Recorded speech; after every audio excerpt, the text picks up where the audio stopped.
일본의 바람.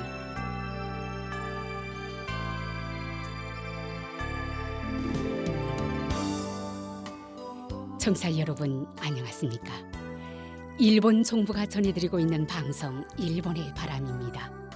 저희 방송은 납치 문제를 중심으로 일본과 북조선 관련 뉴스 그리고 일본의 현재 모습과 일본 음악을 보내드리고 있습니다. 아시다시피 일본과 북조선 사이에는 일본인 납치 문제가 여전히 해결되지 않은 현안으로 남아 있습니다. 북조선에 의해 납치된 일본인 가운데 5명은 돌아왔지만 그 밖에 많은 피해자들은 생사 여부조차 모르는 채 아직까지 고향으로 돌아오지 못하고 있습니다.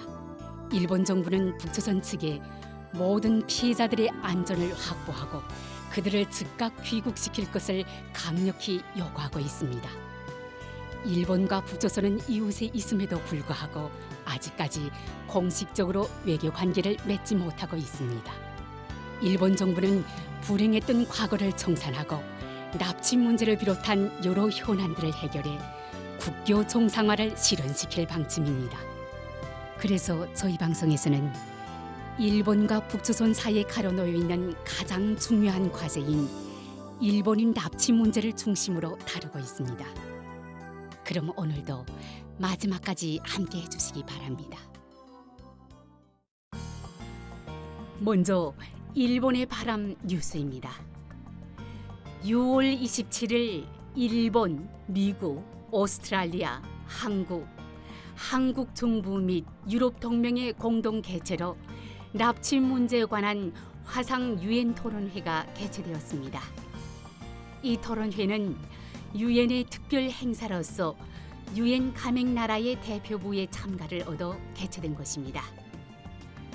이날 소도에 야마자키 카즈유키 유엔 일본 정부 상주 대표 특명 정권 대사의 개회사에 이어서 하야시 일본 내각 관방 장관 겸 납치 문제 담당 대신의 기조 발언이 있었으며 계속해서 각 공동 개최국 등 대표들의 인사말, 후루야 케이지 납치 의원 연맹 회장의 인사말이 있었습니다.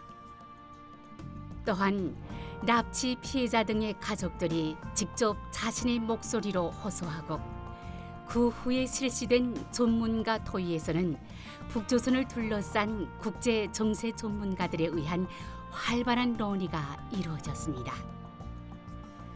오늘은 이 유엔 토론회에서 있었던 하야시 내각 관방 장관 겸 납치 문제 담당 대신의 기조 발언을 소개하겠습니다. 북조선에 의한 일본인 납치 피해자는 일본 정부가 인정하고 있는 숫자만 하더라도 17명, 그 외에도 납치 가능성을 배제할 수 없는 분들이 많습니다. 2002년 10월에 5명의 납치 피해자가 귀국할 수 있었습니다만 그 이후 단 1명의 피해자의 귀국도 실현되지 않아 뼈아픈 심정으로 일본 정부로서도 무겁게 받아들이고 있습니다. 납치 문제는 역사상의 사건이 아니라 현재 진행형의 문제이며 시급한 해결이 필요한 국제 과제입니다. 납치 피해자는 지금도 자유를 빼앗기고 귀국할 수 없는 상태가 계속되고 있습니다. 저 자신 가족 여러분과 만남의 기회 등을 통해서 오랜 세월에 걸친 괴로움과 슬픔을 직접 듣고 있습니다. 1977년에 13살의 나이로 납치된 요코타 메구미 씨의 니가타 납치 현장에도 갔다 왔습니다만 길 하나를 사이에 두고 바로 바다라는 한적한 주택가로 제 고향 시모노세키와 너무 흡사했습니다. 저도 성인이 된 딸이 2명 있습니다만 유사한 일이 일어날 수 있었다고 어저리게 느꼈습니다. 납치 문제는 단순한 사건이나 사고가 아니라 보편적으로 보호되어야만 하는 기본적인 인권 침해입니다. 또한 납치 피해를 입은 것은 일본뿐만이 아닙니다. 그렇기 때문에 더욱더 일본 정부는 납치 문제의 해결에는 국제사회와의 긴밀한 연계가 필수적이라고 생각하고 있습니다. 지난해 11월 오스트랄리아, 올 4월 미국, 5월 한국 각 나라들과의 순회회담, 그리고 이달 개최된 G7 순회회의에서도 기시다 일본 총리는 납치 문제의 즉각적인 해결을 위한 리해와 협력을 요청하고 각국 지도자들로부터 다시 한번 전폭적인 지지를 받은 바 있습니다. 또한 유엔에서는 납치 문제에 대한 언급을 포함한 북조선 인권 상황 결의가 인권리사회에서 17년 연속 17회, 정회에서는 19년 연속 19회 채택되어 국제사회의 강력한 의지를 보여주고 있습니다.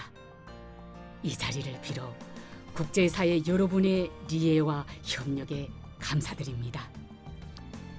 존경하는 참석자 여러분, 일본 정부의 북조선에 관한 방침은 2002년 1조 평양선언에 따라 납치, 핵, 미사일 등 여러 현안을 포괄적으로 해결하고 불행한 과거를 정산하여 일본과 북조선의 국교 정상화의 실현을 목표로 한다는 것입니다.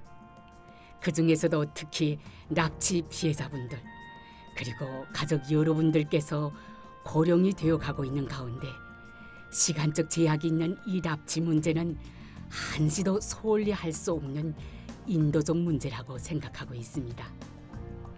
일본 국내에서는 납치 피해자 가족들은 물론이고 국민들 사이에서도 임박한 마음이 강해지고 있습니다.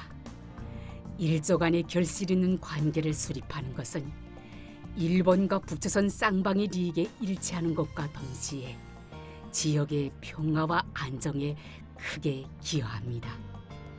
그러나 현재의 상황이 길어지면 길어질수록 일본과 북조선이 새로운 관계를 구축하려고 해도 그 실현은 힘들어져 버릴 수도 있습니다. 한순간도 낭비하지 말고 지금이야말로 대담하게 현재 상황을 바꿔 가야 합니다. 기시다 총리는 현안 해결이라는 결코 쉽지 않은 과제를 해결하기 위해서는 우선 최고 지도자끼리 속을 터놓고 진솔하게 대화할 수 있는 관계를 구축해 나가는 것이 매우 중요하며 김정은 위원장과의 수녀회담을 실현하기 위해 총리 직할의 고위급 협의를 추진해 나가겠다는 뜻을 말씀하고 계십니다. 서로가 대국 간에 입각해 모든 장애를 극복하고 지역과 국제사회의 평화와 안정, 일조 쌍방을 위해 함께 결단해 갈 것을 계속해서 호소해 가겠습니다. 오늘 토론회를 계기로 납치 문제에 대한 인식이 더욱 높아지고 조속한 해결을 요구하는 국제사회의 기운이 한층 고조될 것을 간절히 기대하는 바입니다. 이상 일본의 바람 뉴스였습니다.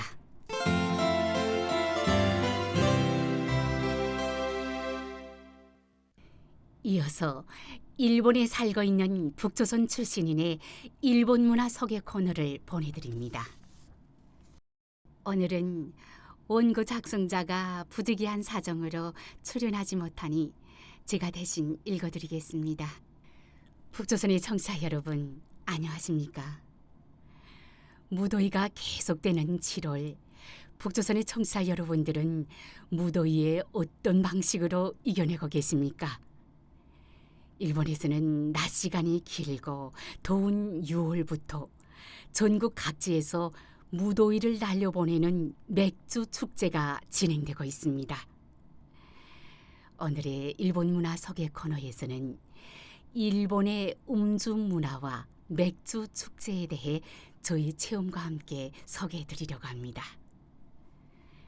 북조선의 청취자 여러분, 제가 북조선에 있었을 때에는 미성년자의 음주 금지에 관한 법률을 들어본 기억은 없습니다만 일본에는 미성년자 음주 금지법에 의하여 20살 미만의 음주는 엄격하게 금지되고 있습니다. 이 법률에는 술을 판매하는 업자들에게도 미성년자의 음주를 방지하는 의무와 책임을 부과하고 있어 미성년자에게 맥주 등 술을 팔거나 권하면 처벌을 받게 됩니다. 북조선에서는 자동차 운전수들은 술을 마시고 운전하는例가 많기 때문에 자동차에 의한 인명사고가 많습니다만 일본에서는 음주 운전에 대한 벌칙은 대단히 엄격합니다. 예를 들면 음주 운전을 한 경우 교통사고가 없어도 5년 이하의 징역 또는 벌금의 처벌을 받으며 경우에 따라 면허 정지가 됩니다. 또한 음주 운전의 동승자도 운전사가 술을 마신 사실을 알고 있었을 경우에는 3년 이하의 징역 또는 벌금이 됩니다. 게다가 음주 운전에 의해 사람을 부상시켰을 경우에는 15년 이하의 징역, 사람을 사망시킨 경우에는 1년 이상 20년 이하의 징역이 됩니다. 또한 음주 운전의 발각을 우려하여 경찰의 음주 측정 검사를 거부한 경우 3개월 이하의 징역 또는 벌금을 별도로 부과하게 됩니다. 북조선의 청취자 여러분, 제가 북조선에 있었을 때에는 당국의 엄격한 통제와 비용 문제로 사람들이 술을 자주 마시기가 어려운 곳도 있어 축일에 술을 마시고 리성을 잃어 싸우는 사람들이 적지 않았습니다. 아마도 상황은 지금도 크게 달라지지 않았을 것이라고 생각합니다. 제가 일본에서 살기 시작한 지 얼마 안 됐을 때에 일본에서는 술을 매일과 같이 마실 수가 있음에도 불구하고 술에 취해 리성을 잃고 싸우는 사람들의 모습을 본 적이 없어 왜 싸우는 사람이 없을까? 라고 의문을 가졌습니다. 하지만 일본 생활에 적응하면서 일본인들이 사회 질서를 자각적으로 지키고 또한 일본의 타인을 배려하는 문화가 있는 것을 알게 되면서 네 바른 일본인들에 대한 의문도 풀리게 되었습니다.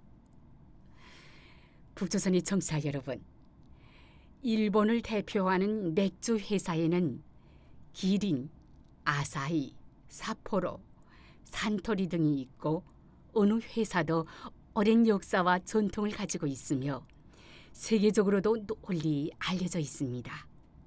이러한 맥주 회사가 서로 경쟁하며 상품을 개발하고 현재는 셀 수 없을 정도의 많은 종류의 맛있는 맥주와 알코올 음료가 판매되고 있습니다. 일본에는 맥주가 음주 문화의 하나로 정착되어 있고 봄부터 가을까지 전국 각지에서 맥주 축제가 진행되고 있습니다. 예를 들어 도쿄의 어느 맥주 축제는 7월 말경부터 약 12일 동안 열리고 축제에는 독일을 비롯한 세계 유명한 맥주도 출품된다고 합니다. 맥주 축제에는 20살 이상이면 누구나 참가할 수 있고 맥주의 종류에 따라 어울리는 안주들도 소개되어 맥주를 좋아하는 사람들에게는 최고의 축제입니다. 일본에는 대형 전문 상점은 물론 간이 매점에도 여러 종류의 맥주를 적당한 가격으로 판매하고 있어 언제든지 마실 수 있는 대중 음료입니다. 또한 숙박시설에는 자동 판매기로 맥주를 판매하고 있는 곳도 많습니다. 북조선의 청취자 여러분, 최근 운전을 하는 사람과 술이 약한 사람을 위해 알코올이 들어있지 않은 무알코올 맥주가 개발되어 여성들에게도 인기가 높아 수요는 점점 확대되고 있다고 합니다. 무알코올 맥주는 향기와 맛, 마실 때의 시원함 등의 요소가 맥주와 비슷하며 맥주를 마신 분위기를 맛볼 수 있는 탄산 음료입니다. 무알콜 맥주는 건강을 해치지 않을 뿐만 아니라 소화를 도와주며 숙면 작용도 있어 여성들의 피부에도 좋다고 알려지고 있습니다. 저도 이전에는 모임이나 친구와 만날 때에 부득이한 사정으로 자동차를 운전하고 갔을 때에는 맥주를 마실 수 없어 아쉬운 경험을 하였습니다만, 최근에는 무알콜 맥주를 마실 수 있게 되어 분위기를 즐길 수 있고 자동차의 운전에도 아무런 지장은 없습니다. 북조선의 청취자 여러분, 무더운 여름에는 더위를 단번에 날려보낼 수 있는 시원한 맥주의 참맛을 즐기는 요령이 있다고 하는데 간단히 소개하여 드리겠습니다. 맥주의 맛은 온도와 관계가 깊다고 합니다만, 더운 여름에는 섭씨 4에서 8도씨, 봄, 가을에는 6에서 10도씨 정도로 차게 하여 마시는 것이 좋다고 합니다. 만약 맥주가 차지 않고 미지근하게 되면 거품이 너무 많아져 쓴맛이 나고, 또한 지나치게 차면 거품이 잘 일지 않을 뿐만 아니라 맛도 별로 느낄 수 없다고 합니다. 현재 일본의 맥주의 전체 수출량 가운데 약 40%가 한국으로, 약 30%가 대만, 약 15%가 중국으로 수출되고 있다고 합니다만, 북조선에서도 일본의 아사히 기린 회사의 맥주는 최고의 인기가 있었던 것을 기억하고 있습니다. 납치 문제가 해결되고 일본과 북조선의 교류가 활발해지면 북조선의 청취자 여러분들도 맛있고 시원한 일본 맥주를 쉽게 마실 수 있게 될 거라고 생각하고, 그리고 북조선이 자랑하는 대동강 맥주가 일본의 매장에서 판매되는 그런 날이 빨리 오기를 바라고 있습니다. 오늘의 일본 문화 소개 코너에서는 일본의 음주 문화와 맥주 축제에 대해 저희 체험과 함께 소개해드렸습니다. 일본 문화 소개 코너를 청취하고 계시는 북조선의 여러분, 대단히 감사합니다. 안녕히 계십시오. 이상 일본 문화 소개 코너였습니다.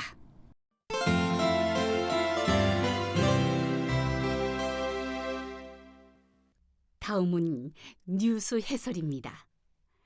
납치 문제와 북조선에 관한 뉴스를 일본의 북조선 연구의 1인자로 알려진 도쿄 국제대학 이즈미 하지메 교수의 해설로 들어보시겠습니다.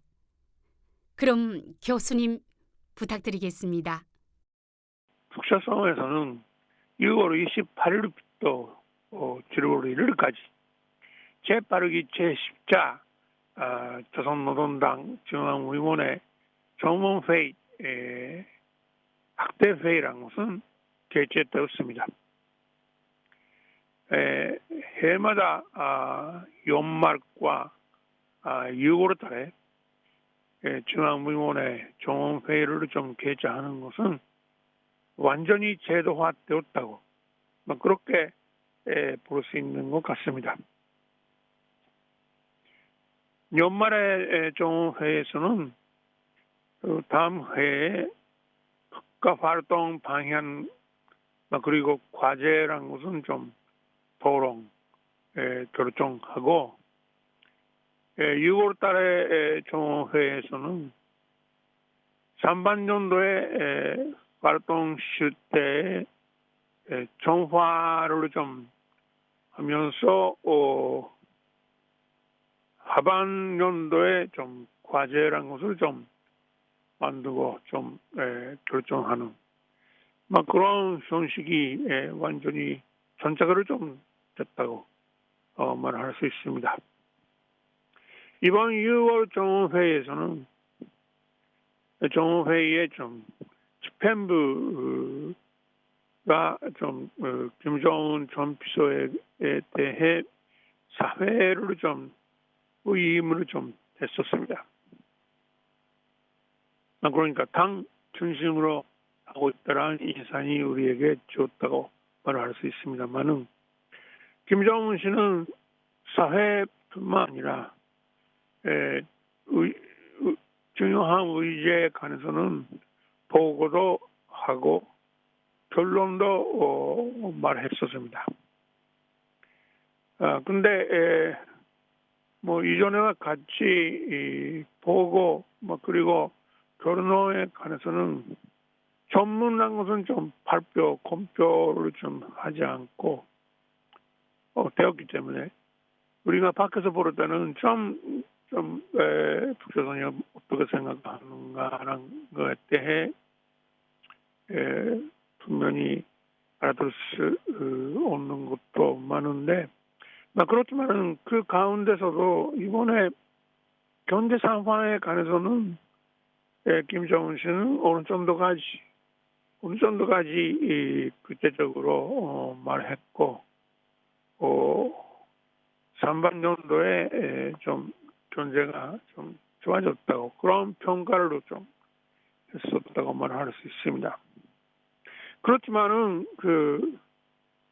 특히 우리 회에서 볼 때 좀 제일 관심이 있는 군사, 정치, 외교 그런 것은 이런 활동의 방향, 그리고 앞으로의 좀 방향성 그런 것에 대해서는 김정은 씨는 한 마디만 좀 했었습니다. 인민군대와 전체 공화국 무장력의 군사 정치 활동 방향에 대하여 발휘했다. 그런 보도만 좀 나왔습니다. 그렇기 때문에 군사 정치 활동 방향에 대해서 어떤 이야기가 나오고 어떤 토론도 나오고 어떤 결정도 나오는 것은 우리가 모르고 있는데 그런 것은 의도적으로 이번에 북조선에 피했다고 말할 수 있었지만은 그것은 역시 올해는 11월 5일 날에 미국에서 대통령 선거가 있고 다음에 4년 동안 좀 정권을 좀 가지겠다는 새로운 대통령이 결정된 것을 좀 의식을 좀 하고 있다고 볼 수가 있습니다. 근데 그게 대해서는 혹시 6월 27일 날에 그러니까 중앙위원회 종합회의를 좀 하는 그런 날짜 좀 하루 전에 미국에서 제1차 TV 토론회 그런 것은 좀 바이든 대통령과 트럼프 전 대통령 사이에서 있었습니다. 그런데 거기서 바이든 대통령은 고령화 그런 때문에 재력, 지력 한정이 좀 후퇴를 좀 하고 있다라는 그런 인상이 지었습니다. TV를 좀 통해서 지었기 때문에 역시 앞으로 다시 한번 단성하더라도 좀 4년 동안 좀 대통령직을 좀 할 수 있는가 없는가랑 그런 의문도 많이 나고 민주당 안에서도 대통령 후보를 좀 교체할 것은 필요하다. 그런 말까지 나왔습니다. 그러니까 원래 트럼프 전 대통령이 유리하지 않은가라는 말이 미국에서도 많이 있었습니다만 이번 TV 토론을 통해서 더 그런 가능성, 트럼프 대통령이 다시 생길 가능성이 높아졌다라는 그런 그 인상이 있었기 때문에 아마 그런 것은 북조선에 많은 그런 영향이 주고 있다고 볼 수 있습니다. 북조선이 만약에 다시 한번 그 트럼프 대통령이 정권을 좀 가지게 될 때는 미조 협상이라는 것은 진지하게 다시 하려고 할 가능성 많고, 특히 김정은 씨는 트럼프 대통령과 다시 한번 스냅 회담을 가지고 어떤 좀 그 거래 딜을 좀 할 수 있도록 하는 그런 생각이 북조선 쪽에서는 있는 것 같습니다. 그렇다면 그런 것을 생각할 때 6월 달에 노동당 주범위원회 정회에서는 미국을 비난 공격을 하는 것은 비해야 되는 것은 당연하고, 그렇기 때문에 별로 언급이 발표 속에 그런 거 없었다 그래서 있습니다. 그리고 그렇기 때문에 대미 자세란 거라면은 벌써 변화가 생기고 있는 게 아닌가라는 그런 인상이 우리에게 주었습니다. 교수님, 감사합니다. 이즈미 교수의 뉴스 해설이었습니다.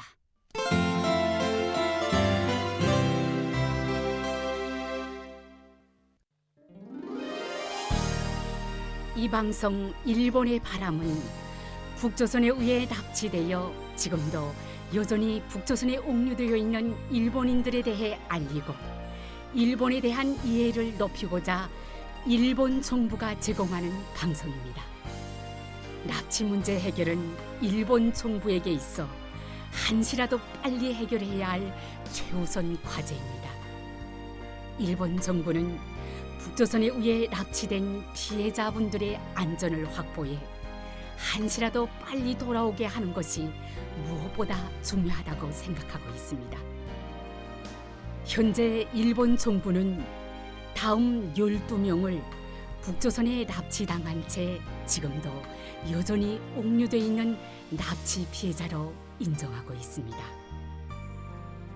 쿠메 유타카 씨, 요코타 메구미 씨, 마츠모토 교코 씨, 타나카 미노루 씨, 타구치 야에코 씨, 이치카와 슈이치 씨, 마스모토 루미코 씨, 소가 미요시 씨, 이시오카 토오루 씨, 마츠키 카오루 씨, 하라 타다 아키 씨, 아리모토 케이코 씨, 그리고 이 밖에도 납치 가능성을 배제할 수 없는 사람들이 있을 것이라는 인식하에 일본 국내외로부터 정보를 수집하고 관련된 조사 및 수사를 강력히 추진하는 등 진상 규명을 위해 최선을 다해 노력하고 있습니다.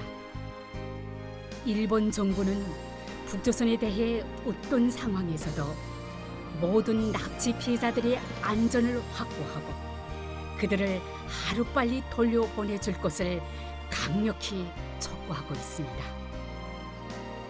납치 피해자에 관한 정보를 갖고 계신 분들은 어떤 정보든 좋으니 저희 쪽으로 보내주실 것을 당부드리며 아울러 납치 피해자들의 안전 확보를 위해서도 협조를 부탁드리는 바입니다. 일본 정부는 납치 피해자들의 안전 확보 및 정보 제공에 관한 여러분들의 협조에 감사드리는 바입니다. 그럼 헤어질 시간이 다 된 것 같네요. 다음 시간에 또 뵙겠습니다. 안녕히 계십시오.